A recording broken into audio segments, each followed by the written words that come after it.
మించిన పంచభూతకుల సమైక్య శక్తిరా అఘోర ఘోర ప్రభూతగా త్రిశూలమై దిగిరా దిగిరా దిగిరా। सभी गुरु भाइयों को हरिहर स्वागत है आप सबका हमारे YouTube चैनल पर। समय से समाधि तक पार्ट 3 में आज जानने की कोशिश करेंगे कि हम सबके आराध्य बाबा श्री राधा रमण मिश्र जी के बारे में, उनके बचपन से लेकर समाधिस्थ होने तक का एक संक्षिप्त परिचय।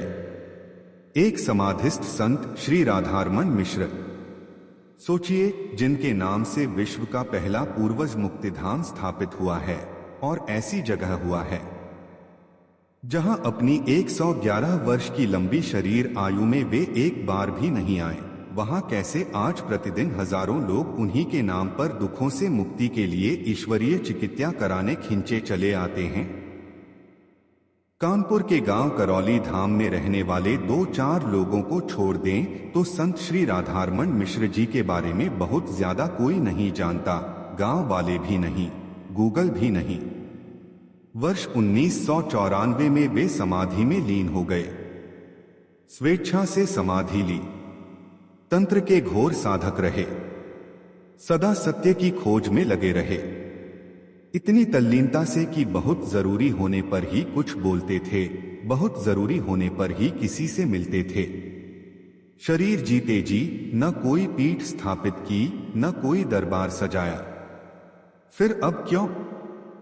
इन्हीं प्रश्नों के उत्तर इस वीडियो में खोजे गए हैं, इस दृष्टि के साथ कि प्रकृति अपने रहस्यों से पर्दा उठाने के लिए कब, कैसे और किसका चयन करती है। कभी संतों महापुरुषों से यह कार्य कराती है, तो कभी डॉक्टर संतोष सिंह भदौरिया जैसे सामान्य व्यक्ति से भी यह करा देती है, करा रही है।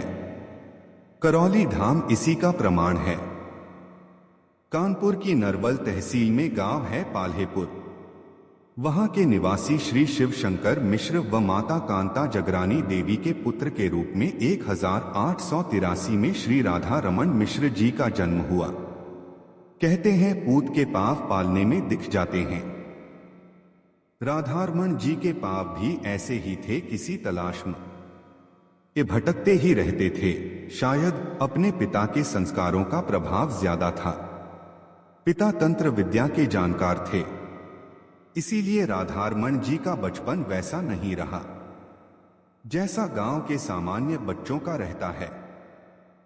वे पहली बार 13 वर्ष की आयु में ही घर से निकल गए, सत्य की खोज में, तंत्र विद्या में पारंगत होने के लिए आसाम प्रदेश चले गए, माता कामाख्या की सेवा में। कई वर्ष बाद गांव पाल्हेपुर लौटे। इस दौरान वहां की व्यवस्था में कुछ फेरबदल हुआ। राधारमण जी की माता जी को उनके मायके फतेहपुर के गांव बरिगवा में नाना जी श्री रामनारायण अवस्थी की पैतृक संपत्ति मिली। इसके बाद राधारमण जी के पिताजी ने निर्णय लिया कि वे बरिगवा में ही रहेंगे, इसलिए उन्होंने गांव पाल्हेपुर की संपत्ति अपने वहीं के परिजनों में वितरित कर दी और बरिगवा आ गए। इसी प्रक्रिया और बदलाव में राधारमण जी की शरीर आयु 20 वर्ष हो गई। पिताजी ने उनकी शादी कराने का निर्णय लिया ताकि दोबारा घर से न चले जाएं। उम्र भी हो गई थी, इसलिए तत्काल शादी भी हो गई। एक पुत्र रत्न की प्राप्ति हुई। इकलौते ही पुत्र रहे, लेकिन राधारमण मिश्र जी महज गृहस्थ भोगोपभोग के लिए ही नहीं बने थे। शायद नीति ने उनके लिए कुछ और निर्धारित कर रखा था। उन्हें तंत्र व्यवस्था का सत्य खोजना था। वे फिर घर से निकल गए, देश भर के संतों विद्वानों से मिलते रहे, लेकिन असंतुष्ट ही रहे, क्योंकि कोई भी संत उनके प्रश्नों के उत्तर नहीं दे पाते थे। स्पष्ट कर दें कि तंत्र का अर्थ प्रकृति की व्यवस्था से है, न कि जादू टोने या चमत्कारों से।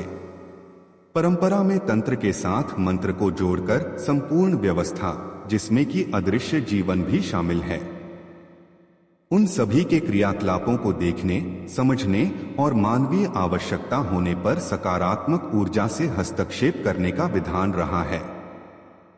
लेकिन तंत्र व्यवस्था की समझ न होने के बावजूद पोंगापंथियों ने इसे लोगों को प्रभावित करने और अपने हित साधने के लिए प्रयोग करना शुरू कर दिया।